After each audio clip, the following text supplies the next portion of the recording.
to the Green Sparks podcast. I am your host, Charlotte, and this is your go-to place for conversations about regenerative education.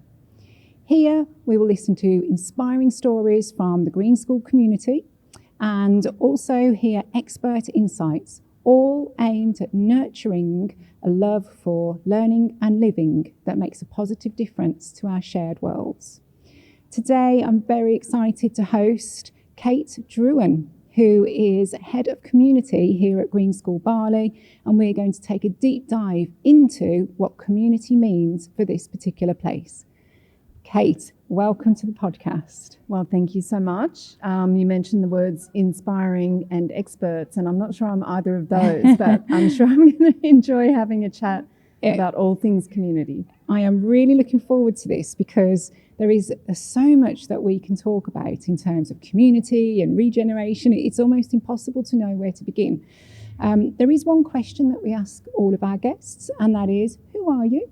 And what difference are you trying to make in our shared worlds? Yeah, thanks, Charlotte. So, yes, my role is actually Head of Community and Environment at Green School. So that means I get to look after a sort of mixed lolly bag of things that are very special and very special in the Green School context. So it's a real privilege to be able to hold those things for the school. And it is a lot about building community, so holding close traditions and rituals, things that bind us together and make sure that they don't get discarded, or not without good thought. And also how we engage our parents as part of the learning community, as teachers, as learners, and also how we evolve longer-term sustainable solutions for our community, so our bigger environmental projects as well, and a few other bits and pieces in the lolly bag as well. Amazing. Just to really set off some clarity at the start, there's this word, community. What does this mean for you and for Green School Bali? Yeah, it's great. What does it mean? I mean, it's in a lot of ways, it's a feeling. You know it when you're in it, and perhaps you know it when you're not part of a community as well. You feel it. So I think it can mean different things for different people and at different stages of their lives. But I mean, I guess essentially it is that sense, that feeling of belonging, being part of something with other people. But I think in the Green School context, some other kind of words that come to mind are really about the idea of interconnectedness. So not something homogenous, but something that's interconnected, and also something that's quite wild and dynamic. That's what I think of when I think of community in the Green School context particularly. Yeah, I love that wildness, because for those of you who are listening, it is such a wild campus because there are no clear boundaries between inside and outside. And there are so many different nationalities at this school, so many different types of people from different walks of life. And of course, we have our Balinese culture, the Balinese people who welcome us so warmly. How long have you been in Bali, Kate? And what could you say about how Bali has taught you about community and about how we might belong and how we might share and commune and so on? Yeah, so, well, I've been in Bali for almost 14 years. Wow. And before that, I actually lived in Jakarta for about 3 years as well. So I've been in Indonesia for a long time. And boy, have I learned a lot in my time here. And I think particularly here in Bali, that sense of community is so strong and so beautiful and so alive in a way that I'm not sure you find, or certainly don't find easily in other parts of the world. And the fact that that's still sustained to today is incredible. So that commitment to your family and then your extended family and then your neighbourhood. I don't want to obviously speak on behalf of Balinese people, and I can't speak on behalf of Balinese people, but I have learned a lot about that and the benefits of that in terms of having that nest, that rooted place that you can always come back to, that will hold you, will welcome you. But also, one of the things that I've taken and have really tried to work with in the school is this notion of of tradition and ritual, and how important that is, and how tethering that is for individuals and as a group to share those things and create a rhythm to, the week, the month, and the year in particular. Right. You look at the Balinese calendar, there's something very, very grounding about that and tethering about that in terms of what happens at different times, and that people can plug into that, offers security and a sense of belonging. It's something I've really tried to work on in this school community too. People coming from all around the world, different backgrounds, different beliefs, all of that. How can we create our own rituals, traditions, or as I call them, kind of living artifacts that are held precious in the school, that everybody can know are here and that come and go, throughout the course of a whole year. I love that kind of respect and reverence for the place that we are in. Whilst we're talking about Bali, let's think about these local knowledges then and cultures, and how you kind of make sure that they are very felt here on the Green School campus. What are the kind of community rituals that you kind of make sure happen here in a way that continues to respect where we are, but also helps to bring this like hugely international crowd of people all together? Can you say some of the things that you've put in place in your role as head of community and environment in regards to rituals, local knowledge, cultural practices? Yeah, great question. Love that. Maybe I can back up a little bit, Charlotte, because I think I've learned so many things, and so many things the hard way. At the school, I didn't work in a school. I've never worked in education before I came here. It's not my background at all. So it has been a learning curve, an amazing opportunity. But one of the things I've noticed and I've come to really appreciate is that integration and inclusivity is actually, in my mind, more about access. So making sure that access is there, because not everybody wants to be included in everything all the time. And so I think we always have to be careful when we're wanting to pump up, some of the opportunities to connect to the Balinese culture or different rituals or ceremonies, to ask ourselves a question, ultimately, who is benefiting here? Who is the beneficiary of this? What does that look like, and what does everybody really want in the mix there, and not assume, because I'm here as a guest on this island, and where I'm invited into things, then I will step into those things. But also I'm mindful that Bali's not here to entertain, serve me, give me a new experience, because that's just what I want, because I'm here. So yes, I think it's very much a subtle process of conversation and understanding what can we have here in the school, what feels right for everyone, and ultimately be guided by our Balinese team here at the school, who we have at the very highest level, and right across the school. So to be listening and engaging and figuring that out. So I think over the years, as I said, learned things the hard way. We've had amazing successes in terms of finding things that were really meaningful to our community that we can put into the annual community calendar, and also being open to evolving and shaping that year on year. So I think some of the things that are amazing are, next Friday we will have our celebration of all the different nationalities in our school. It's called Bamboo Palooza. It's my favourite day of the year. And it's just wild and wonderful and fantastic. Also giving our children that come from so many different places an opportunity to feel proud of where they're from, share that with others. So that feels like a very important piece. But on top of that, other things that we have, including our Sustainable Solutions event, which is an opportunity really for student leadership, above and beyond everything else. But to be able to create those opportunities for parents of younger children to connect with older children in the school and see what they're doing and offer support and, reassure them that they are, on the right track. And then other things like Saraswati and our Nyepi, our Balinese New Year's celebration. There's so many. We actually do an insane amount of celebrating at Green School. So it's almost too much. So I think year on year it's a case of let's have a look at new ideas, but let's make sure we hold on to the real jewels in the crown that are particularly impactful. And so thinking about this long, iterative, very dynamic process in terms of these ideas, how do you make spaces for lots of people to share their ideas about how they might like to contribute to community? Like practically, how does that happen? How do you make spaces for such diversity in this community? John and Cynthia Hardy, who founded the school, really worked with this idea of wall-lessness. And that being much more than the physical buildings. We're in the tropics, we can have wall-less buildings. But really, actually, that as a metaphor for how the whole school can operate.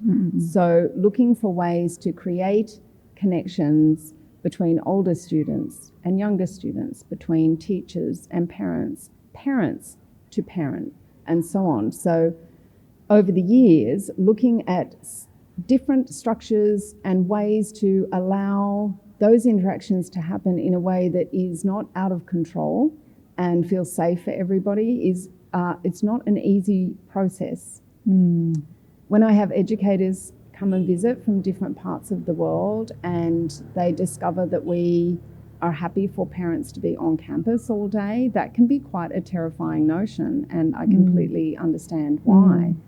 So for us, it's about looking at the physical setup of the campus and creating spaces and zones that our parents can be in so they also can be learners, connect with each other, connect with students from time to time in a way that really ultimately serves students best.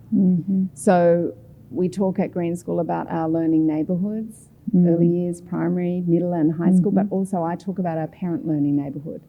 So we have our own space on the campus where parents can be. They have their own programs of learning and wellbeing and growth, a lot of that run by parents for parents. So in the kind of evolution of that, it was really looking at physical space and a framework for that to all take place. So the school can look after that bit, but then the actual action is by the parents for the parents within that kind of framework, if that makes sense. Beautiful.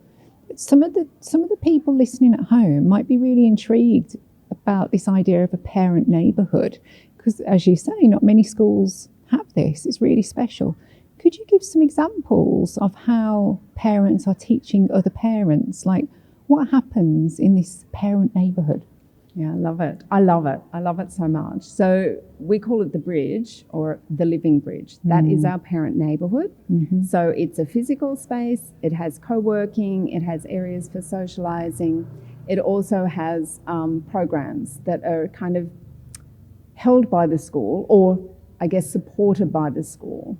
We don't really develop the content of that. That is parents that step into it. So, for example, Charlotte, we have clubs, weekly clubs, everything from cycling club to riders clubs, readers clubs. We have a photography club kicking off. We have yoga, all sorts of different things, parenting, all sorts of different clubs that sort of run on repeat, that are either facilitated or run by parents for parents. Then we have talks and workshops. So we have parents who might have expertise to share on something, might run a workshop or a talk, or sometimes we'll have someone from outside the school come in and do that. And the best bit is, Charlotte, we now have students hosting some of those things as well. So students as speakers, students as experts, students as facilitators on a workshop. We've had students run a blacksmithing course, a pottery course. We have a student who's going to be helping to lead the parent photography club. So we're also discovering, of course, that our students can be teachers of parents as well. So this is a nice evolution of that space. And in a few months' time, we'll be opening a whole new building that has actually been designed by students and a parent architect who have worked together to create a new building, proposed it, fundraised for it. It involved, I think, about 66 students. One of my own children, my last, that was here at the school last year, he worked on that team, and he worked on the development of a virtual bridge, so an app that will allow parents to find other parents who might have a mutual interest, also to offer their support to students who might be working on particular projects. So a virtual space for cross-community connection as well. Wow. It's when you think big like this, like with the walllessness of this particular place, it is so limitless where you can go with these ideas. I love what you said at the start, that you know you're in a community, like you feel it. It's a felt experience. Are there any other indicators that suggest that a community is healthy? Can you give any sort of tangible examples of what a healthy community sort of feels, looks, operates like? Yeah, I think participation, contribution are probably two of the biggest measures. Not everyone can turn up for everything all the time, but I think engagement, participation, and also contribution would be three things that I would definitely be looking at. And if we were low on one, two, or all three of those, I would probably be a bit concerned.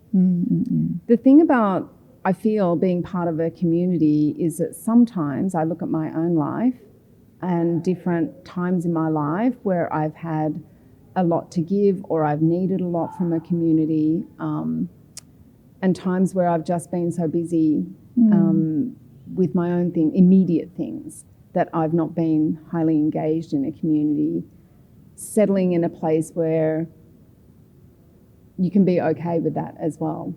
So I often think, like friendships, community can be for a reason, a season, or a lifetime. And there've been times in my life where I've had young children and a busy job, and I've not really contributed or engaged much outside of just the immediate needs that need to be met. But then other times in my life where I've been able to participate more. And so I think about that often when I'm thinking about our community here, and who's showing up and who's getting involved and who might not be, and what might be the reasons for that. Again, I go back to that piece around access and just being mindful that best endeavours are always applied to create spaces, occasions, events, opportunities that are as accessible as possible, and then respecting people's choice to step into that all the time, some of the time, or very infrequently. How about the wider community, and how the wider community contributes? Because here we are in Sibang, we have a community here where lots of people live. We've got cafes, restaurants, and we've then got Ubud, a really thriving, busy, beautiful centre not far from here, and then obviously Bali as a whole, as an island, and then beyond that, obviously Indonesia. How about community in the wider sense? How does the Green School Bali maintain healthy relationships with those wider communities and beyond? And not just maintain, but continue to co-create those relationships. Taking it back just inside the school, but I think this applies as you kind of helicopter up even more. I think when even we talk about our school community, what I see is community within community within community.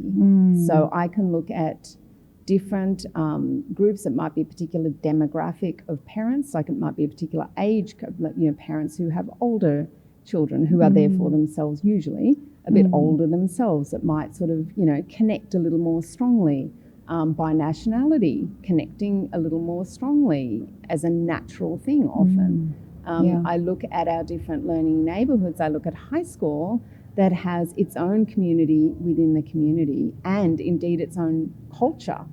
So you see these kind of subcultures, and I actually celebrate all of that. I think that's a beautiful thing. And ultimately, it's about the interconnectedness of all of those things, not to try and create one homogenous group, but actually to have an interconnected set of communities and cultures that ultimately kind of hang together in some kind of cohesive way. Like, I think that's very beautiful to observe and to kind of interrogate as I spend time here in this community. And I think the same applies sort of then circling out from the school to the neighbourhood and to Bali more broadly. So again, I don't want to speak on behalf of our Balinese leadership in the school, but in terms of creating relationships with the communities around the school, I am absolutely sure there have been times where they have thought we are bonkers here in the school in terms of some of the things we do, some of the sounds that come from the school sometime, and so on.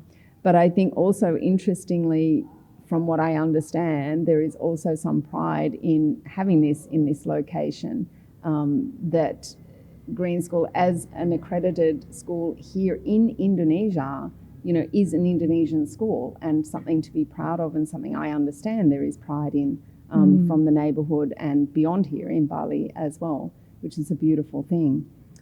I think beyond that, finding ways to create connections at different levels for good is important as well. So being mindful that this is not about creating a relationship or a connection with a different community, whether it's through wanting to collaborate on a service learning trip for our high school students, or to work on a project, a physical project, an environmental project somewhere else in Bali, that we check ourselves that this is not a self-serving mission here.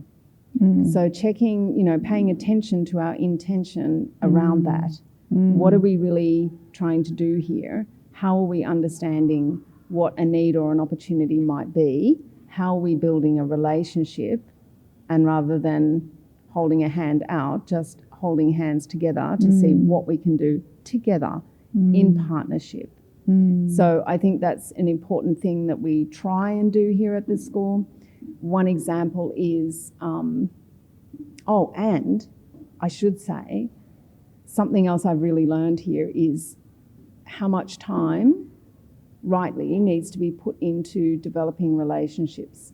So I think for me, from my background, the idea that you might be meeting with a partner for potentially a service learning trip, or a community that might be looking for some support for something that they're doing environmentally, or a hotel we might want to go and ask them, could we take care of your used cooking oil for our biobuses? Making sure before we kind of lob in there with that, we start by getting to know each other, and we have those cups of coffee, and we have a lot of conversations, and we don't do what I was kind of taught to do, which is to, you know, don't waste people's time. You need to get in there, you know, lay it all out, put the proposal in front, you know, make it super clear and easy for them. I've learned that's not necessarily the way, or the best way in this context, at least. Yes, for sure. So we worked, I think it took us a couple of years of working at a local government level to secure an agreement to be the caretakers of a mangrove sanctuary here, which is about 45 minutes from campus, as a long-term environmental regeneration project. So a mangrove that was in very poor condition. It was an intensive shrimp farming facility, and to work on regenerating that. But it took about 2 years of conversation and building trust and building relationship and understanding what the mutual benefits could be to land on an agreement that could be signed, and we could then start working in that area. Patience, Charlotte, it's called for. Yeah, and this is the issue perhaps with linear ways of thinking, like this: identify a problem and here's a solution and let's get in there and be efficient. That's not what regenerative practices are about. And I think you've just so beautifully encapsulated that in terms of taking your time, getting to know people, spend time in that particular environment, sort of feel it out and sense what the tensions might be. And I love this idea of this reciprocal relationship. It's not just we want and it's extractive, it's how can we support each other. And sometimes I think it's easy to get the ideas of sustainability and regeneration confused. But I think that some of these approaches that you're describing really do speak to practical ways in which regenerative practices can be enacted or fostered or leveraged in order to make people feel like they belong to something, that they're all valued and the work that you're all doing together is meaningful.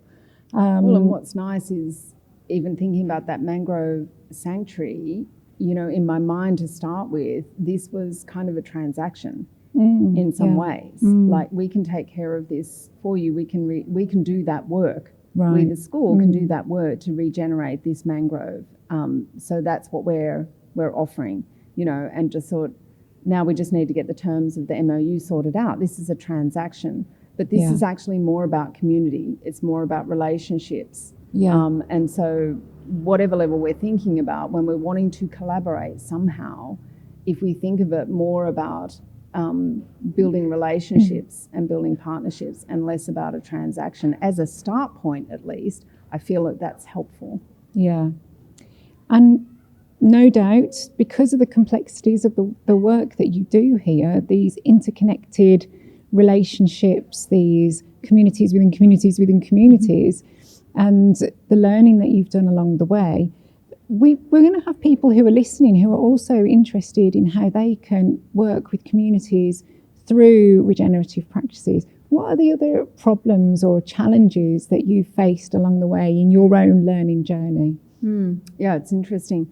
I mean, like any international school, we have that kind of churn, you know, and which is why I go back to that point around creating those rituals, those living artifacts that do tether us. They keep us a bit grounded. They're kind of, you know, the nest we can come back to, even though different birdies might join the family from time to time and others might fly away because they're ready, you know. So I feel like that's such an important piece that I will always advocate for that, to hang on to those things, evolve them, tweak them, sure, but we don't throw those things away. So that's one big piece for me. And I think the other thing is, in terms of the humans of Green School, we're very fortunate. We have a Balinese community here that stay year on year on year on year. You have other families like mine that might come for a decade. You have some that might come for a year. So I think keeping an eye on that as well and making sure, you know, that that's healthy year on year. If key people are leaving, that we understand what might be going with them, that we might want to preserve. And so managing those change processes carefully, I think, is also important. Not just in this community, but in any community setting. I think also being open all the time to new ideas, because people often talk about the community at Green School as if it is something, or I interpret when they speak about it, like they see it as something separate to them. And I always in my head, I'm thinking, but you're the community. You're the community, Charlotte. I'm the community. We're all the community. So we can all kind of play a role in there. Oh, I love that. Sort of, we're all living, breathing, walking, talking communities, and as well connected to so many others. How do you prioritise relationship building then? You've already spoken about how important this is towards community and being regenerative. Schools are busy places, right? There's so much going on. How can you make that a priority consistently? How do you do that work? Someone asked me years ago, they were visiting Green School from another school, and they said, Kate, can you explain to me how projects get started at Green School? Like, if someone has an idea, a teacher, a parent, a student, for a project, like, what is the mechanism for that? What is the system for that? Where do those ideas kind of spark, and how do they get shared, socialised? How do they get traction? And certainly at that point in time, there was no system. And, you know, we've done some things you have to, as you grow, to sort of put a little bit of kind of structure around pieces to shepherd things, at least, in the right direction. But it occurred to me at that time, because they were trying to create a school and were interested in this, and I remember thinking and then saying, it's not actually about the system. It's actually about the culture and the relationships, because that's how the good ideas start. Because they start because I'm getting my lunch over here and you turn up to collect your lunch, and we know each other, and we feel comfortable with each other, and we start a conversation. We start a conversation and something sparks, and I say, that's interesting, Charlotte. I know someone over here that's also doing something, and things get started. So I think the relationships, no matter what system you think you might put in place, if you don't have that kind of fundamental climate of conversation, openness, a willingness to listen, then you're not going to get the best ideas, I don't think. So some of that comes back to the physical design of this campus or any place where you design it with the intention for interactions to incidentally occur. Not because we've decided to have a meeting and let's hope everyone happens to be at their best on this day with their best ideas all arriving at the same time. Unlikely, but to create an environment physically where people have the opportunity to connect with each other, which is why having parents on the campus is so helpful too. We can engage with them on different conversations and things come up. So I think the physical setup of things is really important, and then also creating events and opportunities for people to connect with each other who might not otherwise. So what I mean is, for example, we have every couple of weeks a little mini festival at the school, which, why would you do that? That seems like a lot of work. I know my children's school, when they were very, very small, had one annual kind of family day, and we have one every couple of weeks. And why do we do that? Because again, it adds to the rhythm of the year. It's another ritual in the system, but it's also just another opportunity for the community to connect with each other. Not in a meeting, not in a brainstorming session, just more in a social, fun kind of setting. And all of those little things, I think, contribute to the richness, contribute to our ability to widen our network in the school and to broaden our conversations and our thinking, and for those ideas to come forward in authentic ways, right? You're creating the conditions for these relationships to emerge, and I think that is really important to emphasize, that we don't force people. Well, not me, you and the staff team here. People aren't forced to join in. Come along. There's events happening if you want to. There's such a broad range of activities and clubs and meetings to get involved in, and all of that contributes to this very thriving, dynamic community, and I really appreciate that. And of course that takes a lot of time and energy to maintain all of those events and school calendars and so on. I'd like to just perhaps focus on mental and emotional health or well-being at the moment, because this is just such a huge issue, not only in education but in the world at large. What can you say about what happens here at Green School Bali in terms of community and in terms of like caring for people, or maybe I keep reading about this word healing at the moment as well, like healing perhaps moments of uncertainty or perhaps moments of ill health. What's the community's role in mental and emotional well-being? Yeah, that's a good one and a big question. It's massive. Sorry, Kate. Just the very essence of community and being a member of a community, I think, is some inoculation against some elements that might lead us to feeling a low sense of well-being. If we have something we belong to and people know us and we know them, we can keep an eye on each other in that sense. So that's one thing. There is kind of a safety net for you beyond just the people that might be immediately in your family or your immediate friendship group. Other people that just are having an eye on each other, If you're present and you're part of a community, you have increased your safety net kind of automatically to help catch you if you're falling. But there's also a piece around For example, we know that, I think the science is in on this, that if you volunteer, if you provide service, generally speaking, you will be a happier person. You will have a higher sense of satisfaction and fulfillment, which can lead to increased happiness generally. So, you know, we want to provide those opportunities. When it comes to our mental health and our sense of well-being, you know, we want to feel supported in our community, but we also have to give support in that sense too, because it cannot go one way. It doesn't work. The math doesn't work.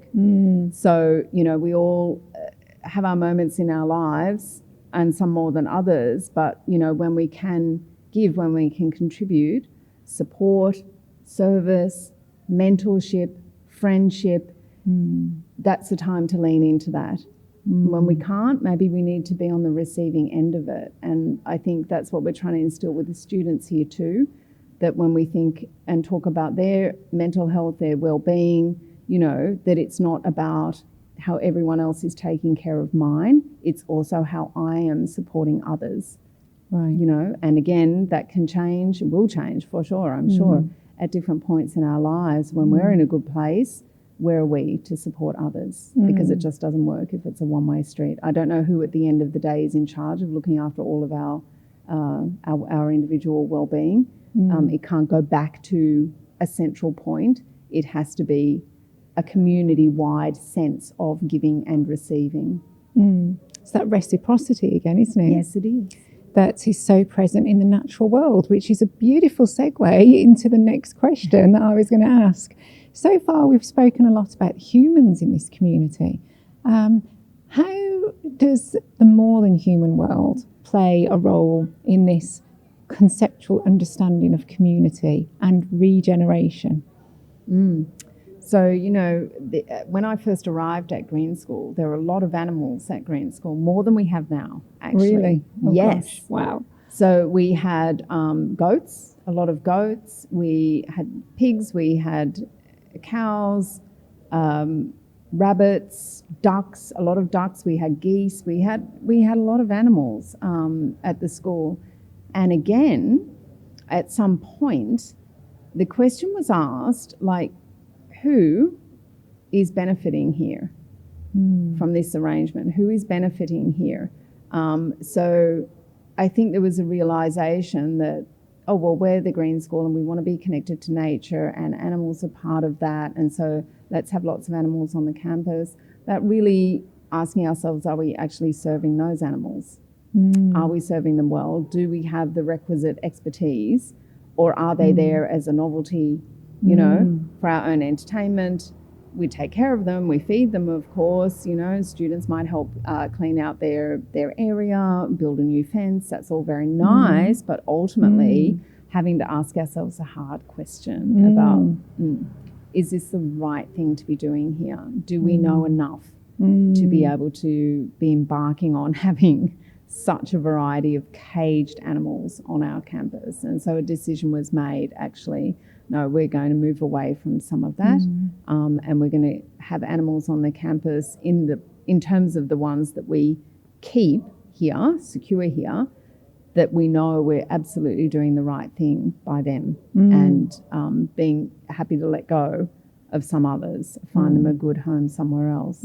I came with much drama and angst, you know, that we're not going to have the goats anymore, and we love the goats, and, you know, all of that. But I think that's, you know, that's part of the process. And then I think otherwise, you know, we've done some good work over the years in really understanding, right from John and Cynthia Hardy's original idea around the school and the use of natural materials, working with the topography, you know, the idea John had that if we all had to leave for some reason, within a matter of years, it would all be kind of just composted back into the jungle, basically. You know, haven't quite achieved that, to be fair, but that's the mission, you know, that was sort of the endeavour. But to really understand more deeply over the past few years the biodiversity that exists on our campus here, and how we move forward as the community grows and as the learning evolves, and the need for different things, different equipment, different spaces, and so on. How do we move forward as lightly as possible in regards to this beautiful, beautiful piece of land that we have? So understanding where are those areas that are very rich and precious in biodiversity, where are some other areas that might be less so? How do we understand that? How do we work with that? And to be very, very conscious as we move forward as best we can, even though we're growing, to not increase our footprint here. And then beyond that, how do we also enrich what is here? So not just preserve, conserve, but regenerate, enrich as well. So, you know, some amazing projects that have happened just last year, just right by where we're sitting here actually, in a water recharge system led by a high school student, Balinese student, very passionate about the water crisis here in Bali and the depletion of the aquifers in Bali. Yeah. And so really was on a mission to help us as a community, as a school, ultimately send as much water back to the aquifer as we are taking out through our own well that we have here on the campus. So to engineer and prototype and ultimately install 3 very large water recharge wells here on the campus is another way that we're just trying to always be thinking about how can we give back to this land, and how can we help regenerate, because that is a problem that is a one-way street at the moment in terms of the depletion of the aquifers. There's so much we could talk about with student projects, because I know that you're heavily involved in supporting the young people here and helping to connect them with communities across Bali. Do you want to use a little bit of time at all to speak to any specific projects that you've been involved in that you think are great examples of regeneration and community coming together? Yes, I do, because it's the best bit. So as I said to you, I'd never worked in a school before. I'd never worked in education. Now, thinking about what I might do after I leave Green School, the idea of going back to my previous career is so terrifying because there are no young people. What was your previous career? So, well, before I came to Indonesia, I worked in government. So I was in, management of government-owned businesses was the main area. Well, that's where I left from. I won't give you the whole backstory, but very, very different work, but working with grown-ups all the time. So I feel like now the idea of walking into a workplace that only has adults there is just the most terrifying thing, because it's the young people that have solutions, but also are the most optimistic and the most creative people on the planet. So who doesn't want to be around them a lot of the time? Yeah, for sure. And so here's another thing about, we spoke earlier about parents being involved and supporting students with projects through the bridge and so on, mentorship programs. I think the parents, the grown-ups, get more out of it almost than the students do, the young people do. It is such a dream to work with young people, to learn how they think, what they think of the world, how they tackle problems. You know, their ability to think creatively about something is next level. I don't know what happens to us as we get older. We somehow lose some of that, or if not a lot of it. So it's such a precious, precious resource, but also such a privilege to connect with young people and work together with them and support them on that. So I think, over the past few years, some particular student projects that I've had the absolute privilege of helping to support, the boy, Dipta, with his recharge wells was just absolutely amazing. And to take something from an idea and to put so much work in refining a prototype and taking the time, which I don't know whether he just went beyond all my expectations in terms of the effort and persistence to prototype and fabricate and rework his design and to test to get it right before he went ahead with, installing some of these, which was really just amazing. But I've also worked with students that have developed programs on seed to table to compost, and have then taken that to other schools who aren't working with some of those learning materials or learning opportunities, and sharing that with other young people, not waiting until she was, had finished school, had gone to university, had become a teacher or whatever else to start creating impact beyond herself, but to take it out now as a 17-year-old and say, here's something I could offer, would you be interested? And taking a program to multiple different schools and impacting so many young people's lives. So, and then so many other students that have done amazing projects from, starting up surf schools or learn to swim schools for children that otherwise weren't able to access learn to swim classes. It's a big issue here in Bali, providing those for free. So many different, so much variety. That's the thing about the young people. If I may, I'd like to just summarise a few key moments in our conversation so far, just for our listeners at home. And for me. When we're thinking about regenerative practices and community, you mentioned relationships. So that, I think, is one point that we should really shine a light on here, that taking time to build relationships, maintain relationships, talk to each other. The second point that I'm really hearing from you is this idea of giving back, that community isn't a one-way process. This isn't something that someone offers to you and you decide whether to join in or not. It is an ongoing, reciprocal relationship. And I feel that the third point that you just made there about being around young people, they are the future generations of our world. If we really want to be engaging in regenerative practices, can we truly say that we are doing that if we are not engaging with young people? I'm not sure we can. So I feel that those are three really important points that have come out of this conversation. And we might have people listening right now who are interested in developing, growing their communities in ways that you've spoken about here. Is there any further advice you could give to them other than those 3 points? Is there anything that really you want to sort of put on the radar and say, I really feel strongly that this is important? Yeah, I think, never underestimate the power of just creating spaces and opportunities for people to come together. I think back when my children were very small and I was organising a birthday party for maybe my 4-year-old, I can't remember. It's a blur. And I thought I had to have all of these activities, so the children were coming into our house and so we were going to have this here and that there, and then we'll do a pass the parcel and whatever else we were doing.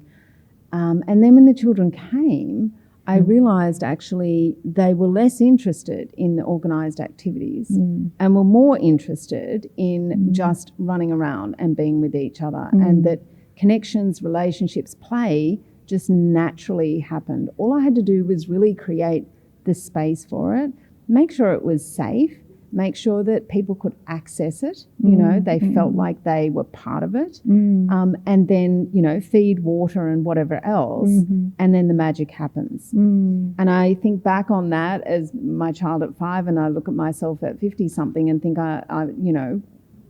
there's an inherent piece of learning in there that I've taken with me. You don't necessarily have to over-engineer ways to get people engaged in something. Make it nice, make it fun, make it feel highly warm and welcoming for people, and see what magic evolves from that. I think when we start wanting to put processes, systems, a lot of structure about things, sometimes we accidentally kill off the magic, and we accidentally maybe exclude some people as well. So I think that's something I have always taken, and why I will always defend just having a party on a Friday for no good reason. That, again, doesn't have to be elaborate, doesn't have to be anything, just put some music on, have a little bit of something to eat, have a few drinks, and that's it. And all sorts of benefits come from that I can't measure. I can't say to you, well, this is a direct benefit of that, but it's there for sure, 100%. So I think that's something I will. I love that. So I think that's important, that for regenerative practices, it's just having that space, isn't it? Not overly planning, as you've so beautifully described with the 4-year-old birthday party. Final question, Kate. There's so much more we could discuss, but bringing this to a close, what's in the future plans for Green School Bali and community? What's coming up? What's on the horizon? Well, I think, as has always been the story at Green School Bali, it is an unstoppable force in many ways. And it's not necessarily for me to say what the community might bring or what the community might look like down the track. I think if we just keep creating the opportunities for people to connect with each other, build relationships, share ideas, have discussions, feel secure, safe, and they're part of something, they will bring what needs to happen. Perfect way to end. Thank you so much, Kate, for your energy and your time here with us today. I've learned a lot, and I'm sure listeners at home will leave this conversation feeling inspired. You did what you questioned at the start, Kate. It was very inspiring. Thank you very much. I ticked one box. You did. Well, it's a pleasure. I love talking about all things people. Yeah, thank you so much. Thanks, Charlotte. Well, thank you for joining us for this episode. Make sure you follow our social media channels. Descriptions will be in the details below. Thank you for joining the Green Sparks podcast, and make sure you join us next time.